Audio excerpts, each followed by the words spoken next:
At the United Nations Environment Assembly, or UNEA, the fifth assembly we will have governments, youth groups, civil society and business deliberate on how to put us back on track to live in harmony with nature. Now, this is the highest decision-making authority on the environment in the world, and this time, at the fifth meeting of this body, we will have decisions and discussion on important areas, including on progress on limiting and halting plastic pollution, on how to stop harmful chemicals in agriculture, on what we're going to do and understand better around the linkages between biodiversity and health, and how we can deploy nature to find solutions for sustainable development. Some of us might have left Glasgow, COP26, somewhat overwhelmed at the huge task that we know we have at hand.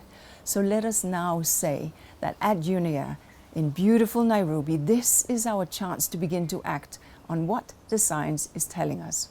UNEA will be followed by a very special session to mark UNEP's 50th year of existence, 50 years of environmental multilateralism, 50 years of delivering science, 50 years of helping countries build environmental law, brick by brick.